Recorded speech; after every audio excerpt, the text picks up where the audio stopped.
The Fabulous 413 podcast is funded by Northeast Solar, offering solar options, energy security, and solutions for the local community.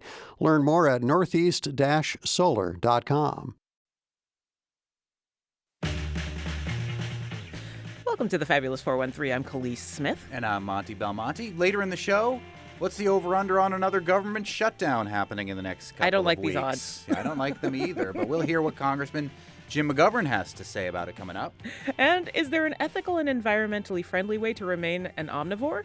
Hettie Belle Farm in Warwick thinks so, and we'll hear what they have to say on our local hero spotlight on the way. But first, we hit the water. The mayor's going to kick off the races at 8 a.m. Saturday, September 23rd, Paper City Regatta. It's also my favorite kind of cheese to make baked ziti with.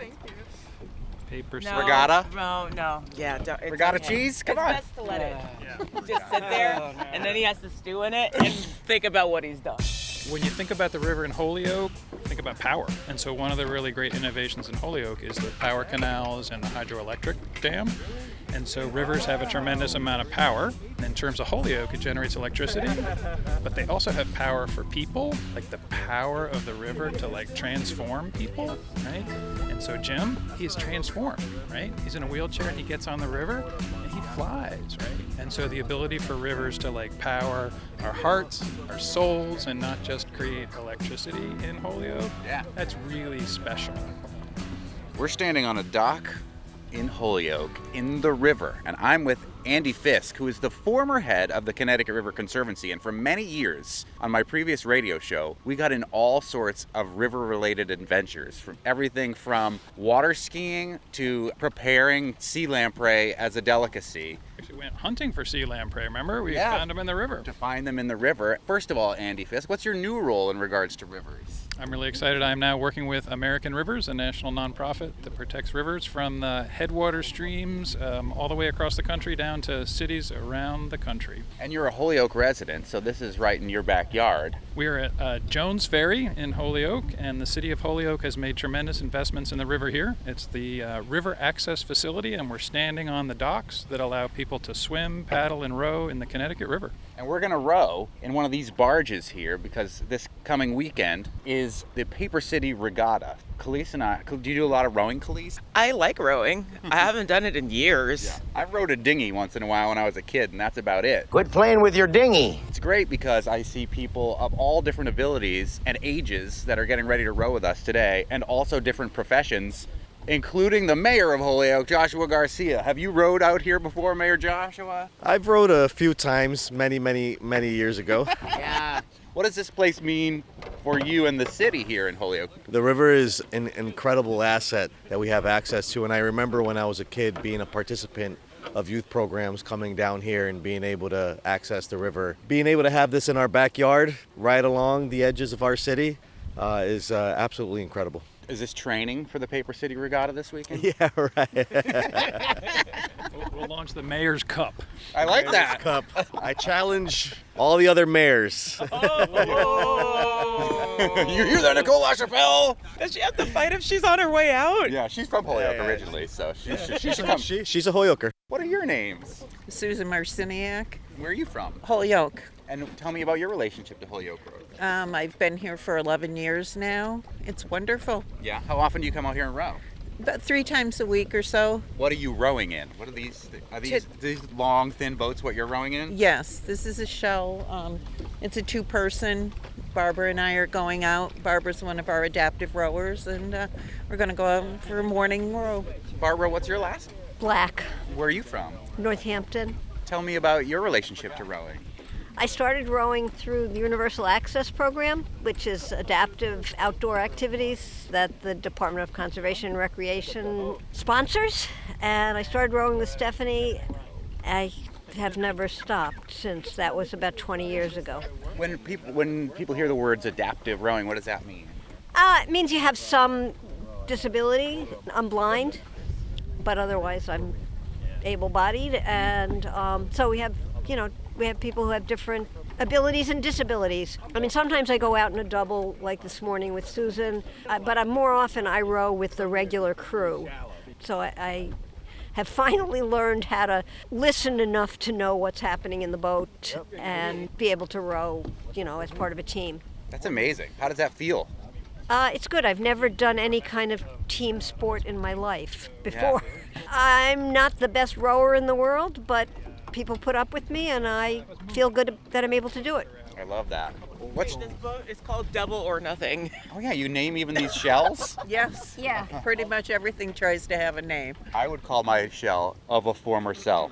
Oh, that's a good one. What's your name? My name's John Hooks Davis. I've been rowing here since, 2013. And you've got the Holyoke Rose regalia on here. Not regatta, but regalia. Left behind by some previous person named John. So that's perfect. Are you official here at Holyoke Rose? Like, is this your profession, or are you here just for fun? I am now, darn it. Yeah.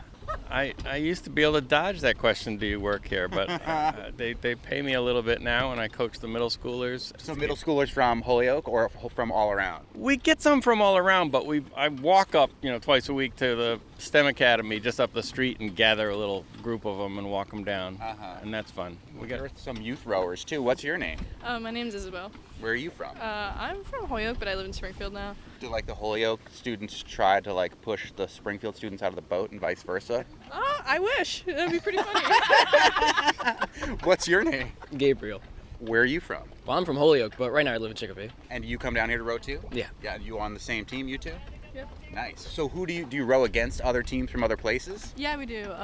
We sometimes row against Springfield PVRC down that way. There's other places, sometimes we row against Lennox, Gentle Giants, Brass up in the Berkshires. So yeah, a bunch of people Down the river, you have to row to your meet and then row back. We do. You do? We do. That's awesome. We had to row back from Springfield the other night. Free rides for anyone. Yeah, we're not getting on the bus. We've got these boats. And getting the boats to the race in Springfield isn't so bad, but then they all have to get them back later. What's your name? Jacob. And where do you row with?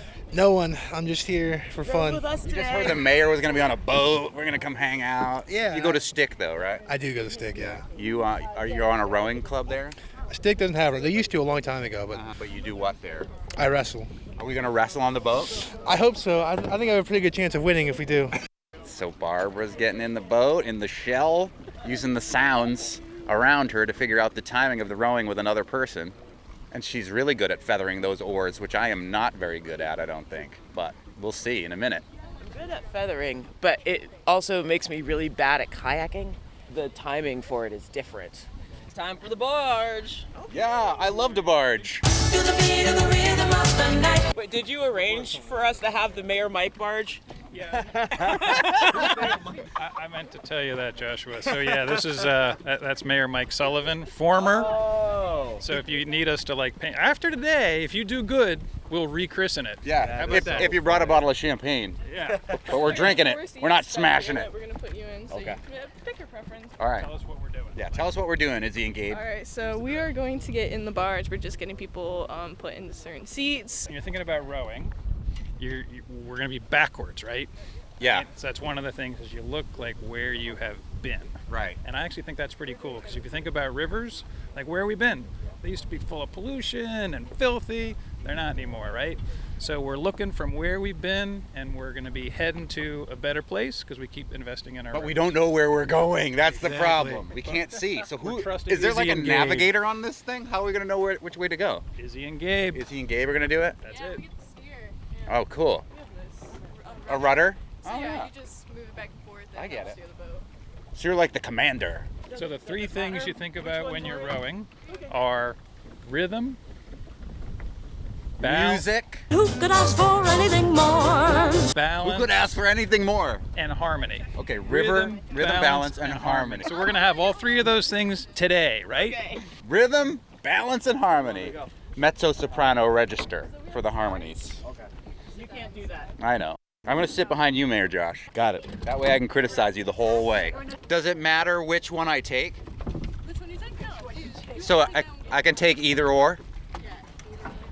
Nobody even groaned at that joke. Whatever. Everyone's trying to learn how to do this, Monty. So right now this is called feather. The blade's flat. When you're not rowing, that's where it's going to be. When you're trying to move the boat, right, you're going to lock the blade in the water, so it's going to be straight up and down, so it can be locked in the water, and then you're going to be pushing the boat past the blade. You ready for me to release you? Can you repeat all that again? Yeah. Row hard. Good luck. Thank you. Thank you. You push at me, Monty, and I push at you. Yeah, that's what. We're on a boat. I'm on a boat. take a good look at us. Where's your nautical theme Pashmina Afghan? Dang it! I got a nautical theme Pashmina Afghan. Mayor Josh and his entourage at the stern of the boat are going first. Just the first 4, though? So not you, Cleese. Oh, all right. I'm excited. Mayor Josh is turning us around. Just like he's turned the city of Holyoke around. This boat is a huge metaphor. Into, we can lay it off. That means stop. Wait, what means stop? Weigh it off. Weigh it off. All right, Weigh it off? Over some terms. Yeah. Hoy is one of them, right? Land ho. That's the We don't C. use that one. Okay. So we have weigh it off, which is basically just stop. Okay. So you'll hear like into, so like into, weigh it off. So you count at the catch, it'll be like 1, you wait, back up, 2, and then on that, like it's kind of like on the third one, but into. Does that make sense? A little bit, yeah. Let's get rolling. We're kind of drifting downstream. Izzy, let's just get them going. One stroke at a time. They can do this. All right, one stroke. And You want row. breakfast? Let's go. Crashing into Mayor Josh's oar here. Row. So that motion of getting your blade into the water, that little plop it makes, that is called the catch. So row and catch. There's always a catch. Row. I think we're moving. Are we moving or is the river moving? We're going. Alright, so like another thing to focus on is you really want to be applying pressure to your feet. So you're really driving, all that power is in your legs. So let's sit ready at the finish, 2 continuous strokes and then a pause. Ready and row. That's 1 and 2. Pausing. How does everybody feel? Let's do pickup. Feeling that rhythm, balance, and harmony? I'm feeling the rhythm, balance, and harmony, Andy. Sing it, sing it. No, my knees are in the way. Row, row, row your boat gently down. Oh, sorry. You know you guys are doing very well for first-timers, for a boatload of first-timers. Thank you. We appreciate your pity. Hold on to you. I don't want to turn it feather until you're really done driving. There's no pressure on it. I just like the feather, all right? Hey Monty, with it up in the air now, just feel how the oar really likes to be either in this position or that position. If you work too hard at thinking about where the angle is, you're going to get in the way. You really want to pry You want that. to drop your right shoulder and lean in. You want to embrace the work rather than getting away from the work. Embrace it. Am I the only one doing things wrong on this boat? This is for radio. They have to engage with you. I'm not an idiot. Yeah, the mayor's making me make these mistakes. Oh, wow. So remember not to stand on your seat when you get out. Stephanie Moore. And what do you do here? I'm the director of Holyoke Rose. You were the one who was yelling at me from a megaphone about get better at this project. I'm the one who yells and doesn't row. Right. Me too. I got yelled at also. Yeah, you I got yelled at you too. Yeah, that's my job. Your tips were helpful, and I was trying to keep them in mind while trying to also control my body. I told you you're supposed to feel stupid the first day. So, no, I so feel perfect. like I accomplished Mission that. accomplished, yes. Tell us a little bit about the regatta. So Saturday, September 23rd, it starts at 9 o'clock. We have quite an array of rowers coming. We have a group of adaptive rowers from CRI, about 10 of them. We have our own adaptive rowers. This is the first year that we had a really large group of adaptive rowers, so that's exciting. And then we have a lot of high school kids coming from Connecticut and Massachusetts. And then, of course, we have all our adults. This is a big event for our adults. We have a lot of adults, and this is our chance to show off what we can do. If people want to learn more about getting involved in rowing and coming down here to Jones Ferry to Holyoke Rose, what should they do? Like, what kind of programs are available to the public? So we still have Monday, Wednesday night drop-in sculling. So beginners can come 5:30 at night on Monday and Wednesdays for at least another 4 weeks while the weather's nice. And we'll throw you in a boat with pontoons and some instruction, and we'll keep you safe, and you'll figure it out. You get yelled at a little bit from a megaphone from another boat, and you feel good about yourself when you're all done. I'd be happy to yell at you. I can see why people do this on rowing machines in their house as exercise, because it feels really good. But the rhythm of doing it with people in the water is so much fun. When you hit that, the couple times we hit that little stride, it felt really good. Yeah, that's it. And you even just got a hint in the barge, but it's when you out there with a crew and you suddenly get in sync and your power just gets amplified. And it's like, oh, whoa, that's the charge for me at least. Okay, this is cool. Now we just are a powerful unit. Yeah, I love it. How was your row, Barbara? Windy, but good. How about you? It was great for a first time. Those oars are very large. Yeah, they were. How do you feel, Mayor Joshua, after rowing out there with us? I feel all right. Yeah? You're going to feel it tonight? I sure am. Are you going to come out to the Paper City Regatta? Yes, I'll stop in, welcome everybody to the city. It's always a beautiful time here in the city when regatta's happening. Beautiful. How many boats do you usually have come to the regatta? Do you have any idea?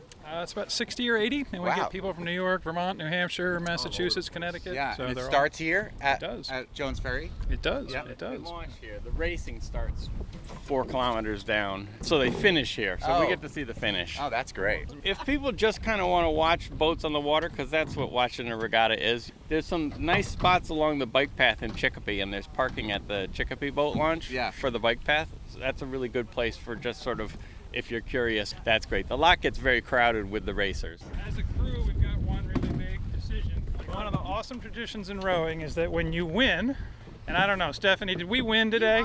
So when you win, your coxswain. What now? Izzy, we get to throw her in the river. What? Right? So what do we say? Izzy in the river? It's too cold. All right. You're not dressed for the river. You were an excellent But we have coach. thrown you in, right? I have been thrown in.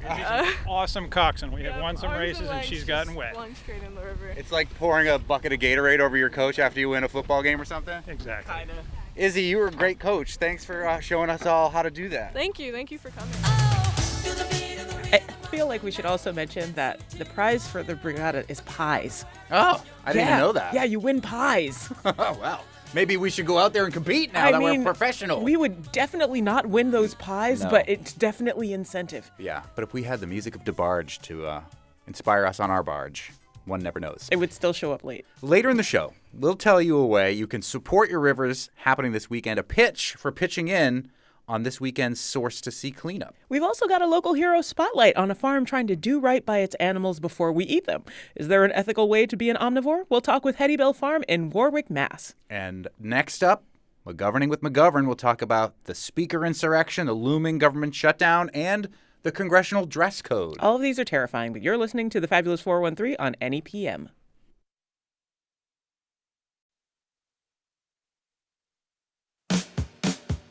Time for our weekly check-in with U.S. Congressman from the 2nd Congressional District of Massachusetts, Worcester's Jim McGovern, a weekly segment we call McGoverning with McGovern. You can send your questions for the Congressman to the show here at the Fab413 at nepm.org. Several listeners weighing in with essentially the same question that has to do with the chaos in the House of Representatives, specifically with the Republican Party, and an insurrection against their Speaker, Kevin McCarthy, led in no small part by Matt Gaetz. And it seems like and you have tweeted this, the MAGA plan to shut down the government, impeach Joe Biden, and oust Kevin McCarthy, all for their own power, nothing for everyday Americans. That was a tweet from Congressman McGovern, whom we're speaking to. Is this government shutdown inevitable at this point? You're staying longer in D.C. than you were planning. Is this something we should all be bracing for? Well, I mean, I think it looks increasingly likely based on the irrational behavior of a small group of Republicans who seem to be in charge of everything around here. I mean, they're blackmailing Kevin McCarthy into, basically pulling legislation from the floor and not bringing other legislation up for debate or a vote. And the continuing resolution that would keep the government open, the one they brought up last week that wasn't good enough for the extreme right, would have cut every program by 8% across the board, every account by 8% except defense. And some programs like WIC would be cut, Head Start would be cut, but some programs like LIHEAP would be cut by 65%. And what these right-wingers said is, that's not deep enough. We need to go deeper. I mean, this is insane. So now they're, in their back room trying to come up with a more extreme plan. That's not going anywhere in the Senate, and that certainly wouldn't be signed by President Biden. What they ought to be doing right now is sitting down and talking to everybody, not just Democrats, but Senate Republicans. What is it that we can agree on to keep the government running? And what is it that we can, agree on that will be the basis of a long-term funding bill? And for whatever reason, they don't seem like they're interested in doing that. And so that's troublesome. But we're staying here. Nothing is inevitable. I mean, this can be avoided if rational heads prevail. But the clowns are running the circus here. And I've never quite seen a situation like we're witnessing right now, where we have Republicans getting up and cheering on a shutdown. So what? Shut the government down. Who cares? And we're trying to give them a little history lesson that when the government shuts down, people get hurt. And by the way, if you're worried about the deficit and the debt, it's costly.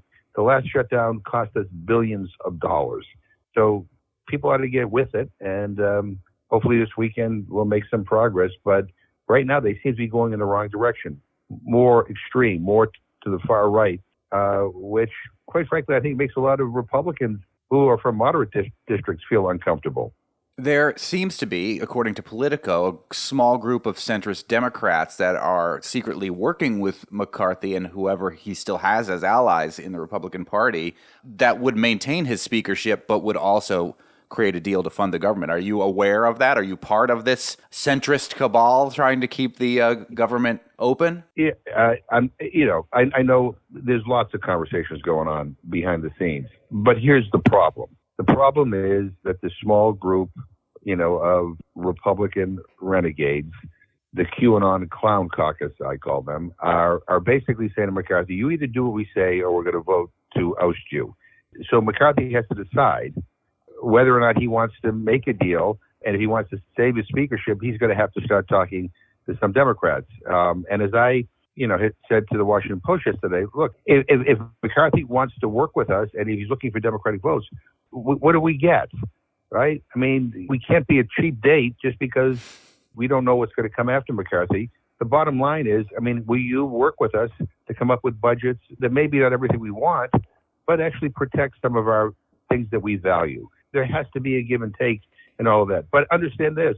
I think that would mean McCarthy at best could be speaker for the rest of this term because, these guys, they have the votes right now to be able to oust him. All they need is 5 votes. I think they probably have about 17 or 20 votes that would vote right now to remove the speaker. The problem for them is they don't know who they would replace him with, who could get the votes to replace him. So they could remove him with a small amount of votes because this is the deal they cobbled together. But then if they were to vote for a new speaker, it would have to be a vote of the whole House? We have you vote of the whole House, and the question is, do they have the votes for anybody else? Right. But in some kind of twisted way, for those Freedom Caucus people, this is kind of the best of all worlds.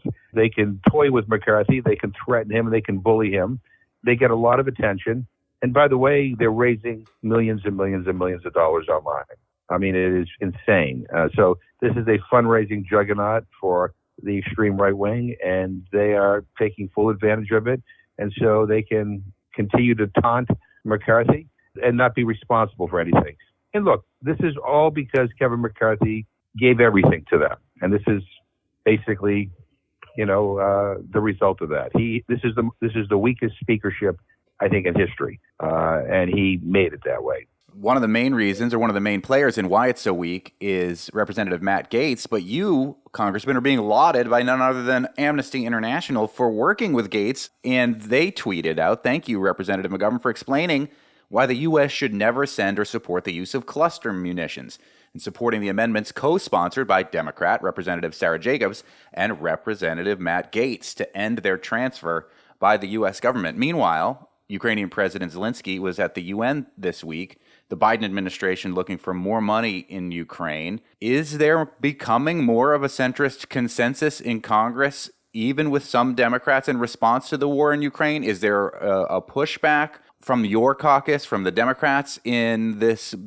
what seems like limitless funds to support the war, or is that essentially still a partisan issue?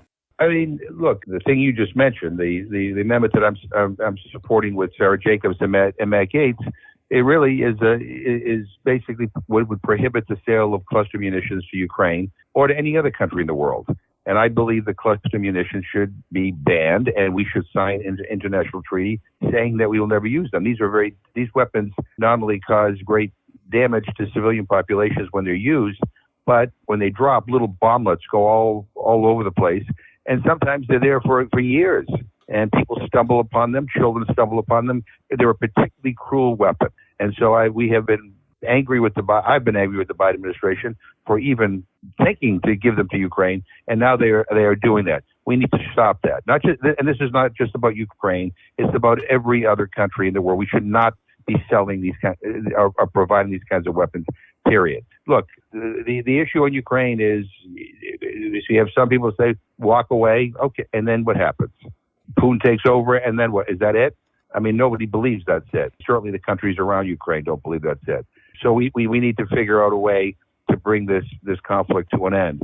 Our European allies are stepping up quite significantly in providing assistance to Ukraine. I hate wars. We all hate wars. We want these wars to end. We got to figure out ways to do that. But just walking away and saying, Vladimir, you do whatever you want, I'm not comfortable with that option, quite frankly. So that's kind of where I am.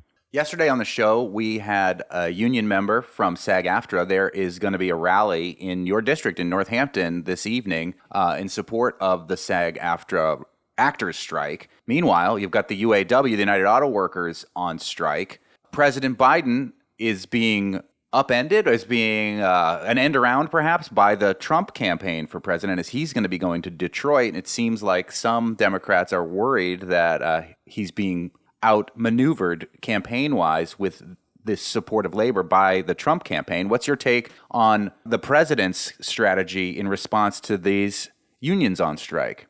First of all, I heard on the news today, and maybe let's hope it's true, that there may be a deal in the making on the SAG-AFTRA strike. So we'll see how that progresses today. And, you know, on the UAW strike, I'm with the workers, and President Biden's with the workers. I mean, this is, the management gets a 40% raise, and these workers get virtually nothing. I mean, these are the people who are responsible for the profits for these auto manufacturers. So they deserve more respect than they're getting. And as far as Trump going to do whatever he's going to do with UAW, I mean, look, to be honest with you, if you're a member of a union and you think that Donald Trump is a good alternative, then you're not paying attention. This is a guy who has busted unions, who is basically stuck it to working people time and time and time again. You know, he's using these workers as props, which is offensive. But please, I mean, don't even go there and to try to, for anybody to even suggest that somehow that Trump is a credible figure with union members. If people are members of unions and they think that Trump somehow is their friend, they're not paying attention. Massachusetts Democrats are going to be meeting this Saturday. It looks like you're not going to be able to go to this at the Tsongas Center in Lowell to adopt a party agenda or a platform for the Massachusetts Democratic Party. Any interesting races or places in Massachusetts with your party that you're watching in this sort of off-season election year? You know, I mean, look, we have a lot of local races happening, you know, in cities and towns all throughout the Commonwealth, and you know, and I'm hoping that people will understand that those races are important, will participate, will pay attention, and make sure that we, you know, elect people of like minds who have progressive values and who want to make a difference. So, you know, one of my I'm always concerned that there's such a drop off in participation in local elections when, in fact, they are so incredibly important. You know, who's your city councilor, who's your mayor, who's on the select board, who's on the school committee. Those are incredibly important races. And it's good that people turn out in national elections. That's very, very important. But these local elections are important too. So everybody should make sure that they vote. Yeah, we're going to hopefully talk to a lot of at least the mayoral candidates in the 413 up for mayor now that most of the preliminaries are over. Last question. I know this is mostly happening in the Senate, but I'm assuming it could affect your chamber as well. Dress codes. We've got all this new debate about what is appropriate dress wear in the halls of Congress. You've even got Senator Fetterman saying he would wear a suit if the House of Representatives could get their act together. Is there any scuttlebutt in talking about changing the rules in regards to dress code in the House of Representatives while the Senate is thinking about relaxing the dress code?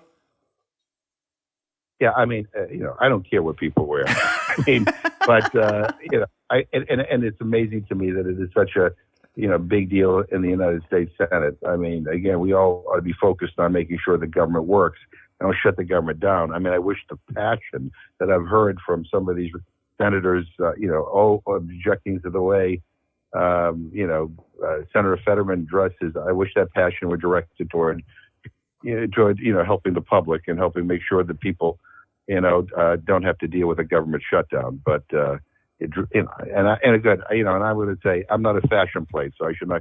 I have no right to comment on people's attire. But do you think that we could loosen up some of the folks if they didn't have their necks in a tie all the time? If they could loosen up a little bit? Yeah, I think they need more than that to loosen up.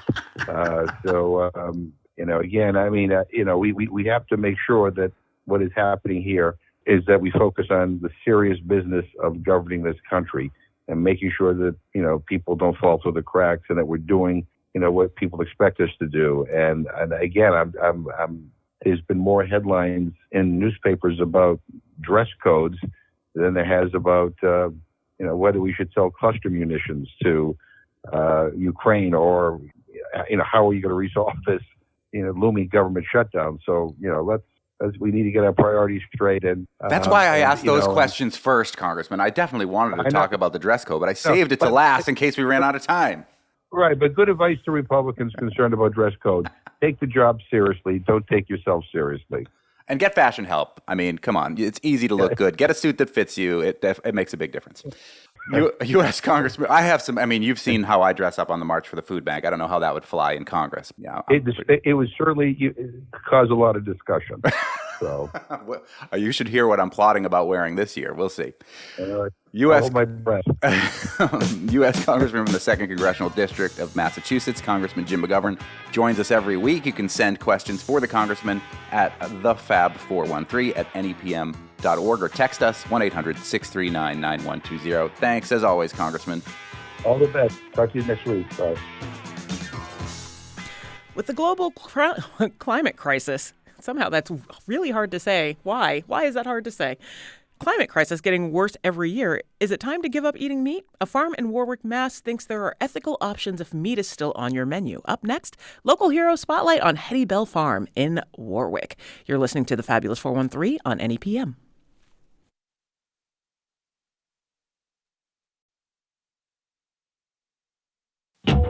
Time for our local hero spotlight with Phil Corman from CISA, the local hero folks, who are in the midst of their climate change and farming week, where there's a series of events talking about climate change and farming. And as we all know, one of the big things that leads to climate change is the world's obsession with eating meat. However, are there good and ethical and environmentally friendly ways to make meat part of your diet? Well, that's one of the things that we'll talk about with Hettie Belle Farm in Warwick, Massachusetts. And we're speaking with Jennifer Kaur and Olivier Flagolet. Did I say that right, Olivier? You did. Trying my best to do French as best as I can. But tell us what you're growing at Hettie Belle Farm, or raising at Hettie Belle Farm in Warwick. So we are raising a variety of livestock such as beef, lamb, pork, chickens, and ducks, some turkeys. How much space are these animals growing on? We are currently using about 50 acres of pastures for the ruminants, and roughly 10-15 acres of woodland for the pigs. Hettie Belle is a farm that's on land that's really how you can productively and ethically use that land. You cannot be growing produce on that land. So if it were not for the farm, the management of the land would have to take other resources up, and human beings have to eat, and a lot of us like meat. Jennifer from Hettie Belle Farm, tell us about what got you into the world of raising meats. Yeah, I did not grow up on a farm. I grew up in suburban America, like many of us. And I think for us, starting the business was in so many ways about the life that we were going to provide for our kids and the rhythms of the natural world and how we could be connected to that. So raising animals, right? We're raising sentient beings for human nourishment. That's an important sort of responsibility to do that right. So for us, this was about raising the kind of meat that we wanted to be eating as a family, and how could we make that available to other people. What about you, Olivier? You are from France originally. What brought you to the United States and got you into the world of raising animals? Big question. Let's say life taking me where I needed to be at the right time. I did a lot of traveling, back in the 80s. I ended up in Vermont, but eventually, after meeting Jen, I ended up working in farm education-based place in Athol, Massachusetts.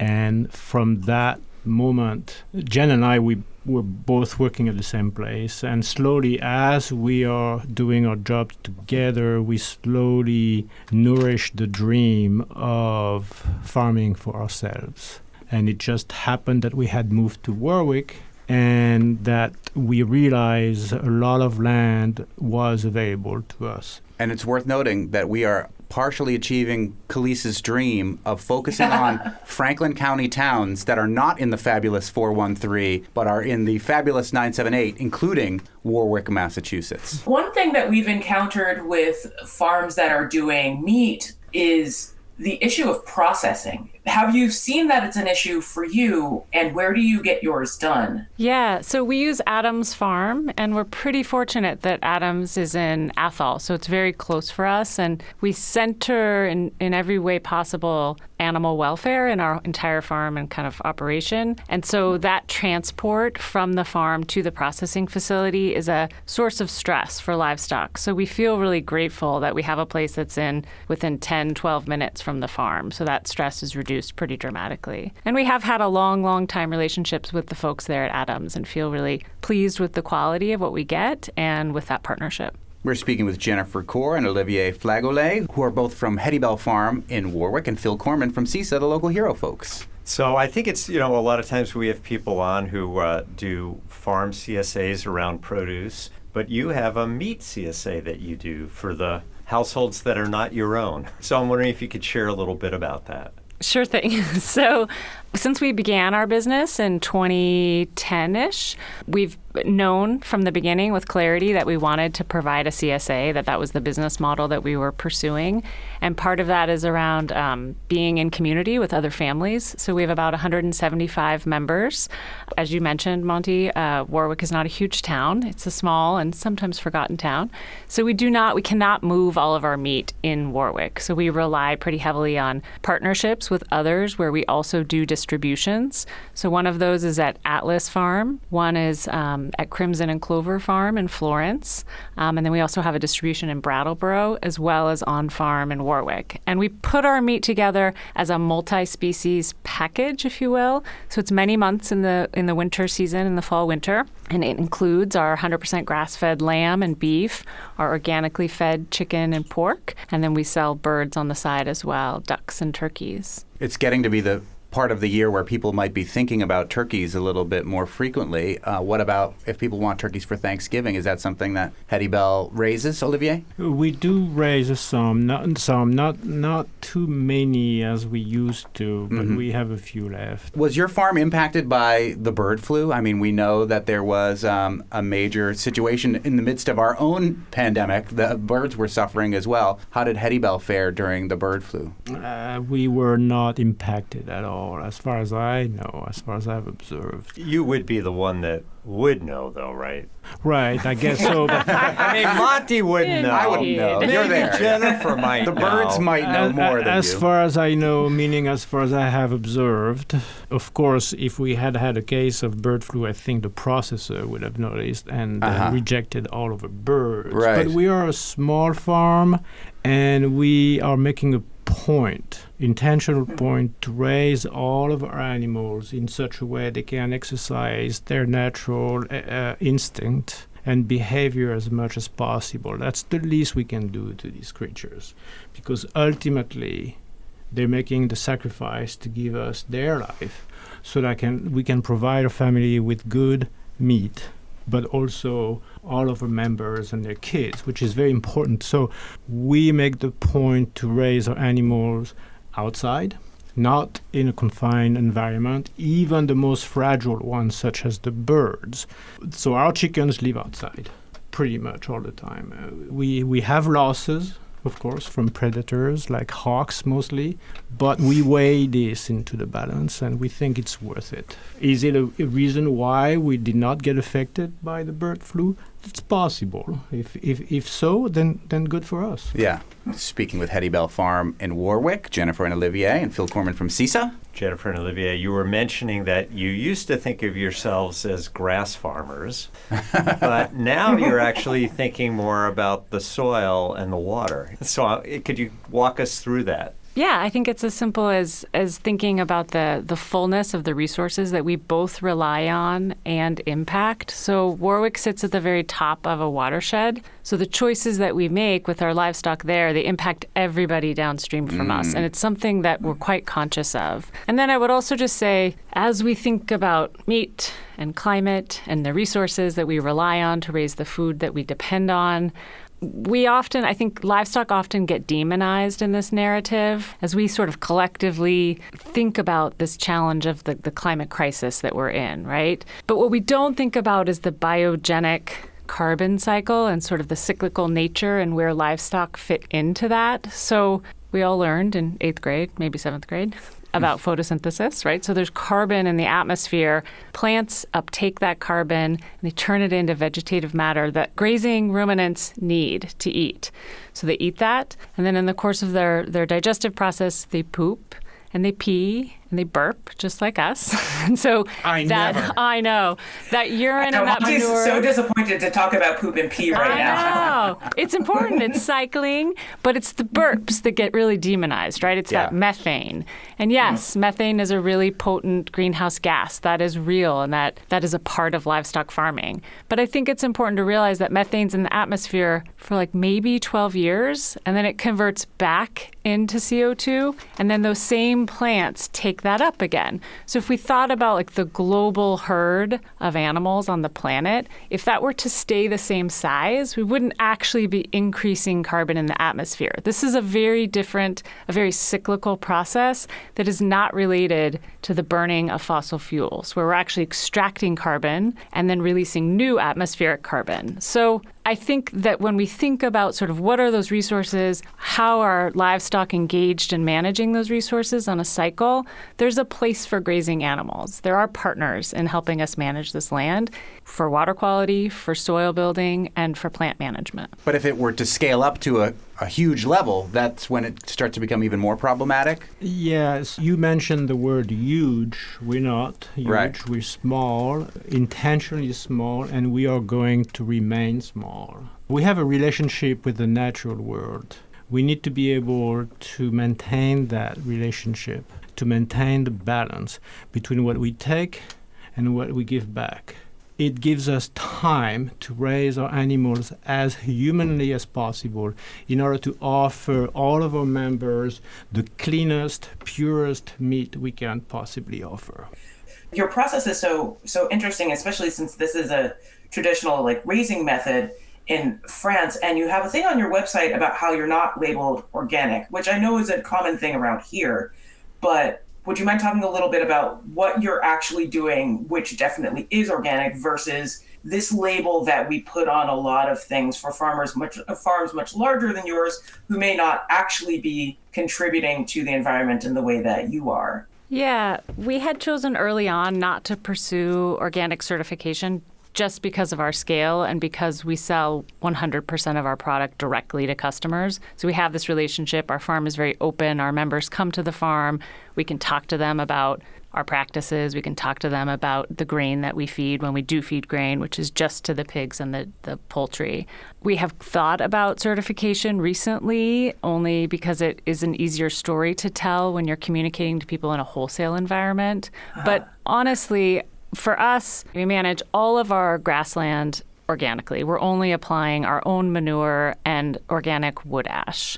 We purchase only certified organic feed because it's important for us to have that assurance that the land where that grain is grown elsewhere is managed organically. So for us, that level of commitment has been something that has been clear since the beginning for us and has been something we've been unwilling to compromise, even when the price of organic grain has skyrocketed.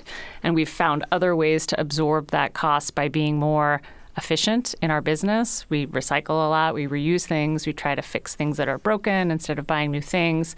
And that allows us to maintain that commitment to certified organic grain and to these grassland management practices. So if I was interested in diving in, getting a meat share, is there anything you would tell me if I've not had your meat products before or from another small local farm? Would I be tasting differences from the commercial meat that I might be used to eating?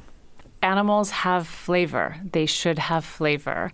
And so if we hear anything from someone who's taking that leap from really conventional sort of grocery store meat into our CSA, it's that, wow, the flavors are strong. So pork tastes like pork. Chicken tastes like chicken. Beef is beefy. And that's something that we celebrate, and we try to provide a lot of recipes and a lot of cooking tips, because cooking 100% grass-fed is a different process. So we try to provide as much education information for our members as possible so that they can make this transition and really come to enjoy those flavors and come to enjoy those qualities around 100% grass-fed. But you can get the share through SNAP too, which I think is really, really cool. And then there's a part of your CSA where people can donate in order to offset some of the extra cost of those people with SNAP getting access to your share. You've got it. And we've been doing that for a number of years. And I would say about 10% of our membership are households that use their SNAP benefits to purchase a share. And that's an important thing for us. Try to make it equal for everybody, or as best as we possibly can. And if eating meat is something that you're going to continue to do, but caring about the environment is something that you care about, I think you should think about eating small, eating local, and if you're going to keep eating meat, supporting the farms that do this sort of thing, like Hettie Belle Farm in Warwick, Mass., on the outskirts of Franklin County in the 978, near the fabulous 413. Olivier Flagolet and Jennifer Core from Hettie Belle Farm with their meat shares coming online very shortly. And Phil Corman from CISA, the local hero folks. You can find out about all our local hero farms at buylocalfood.org. Coming up, another way for you to care about the planet, specifically our local rivers. You're listening to the Fabulous 413 on NEPM.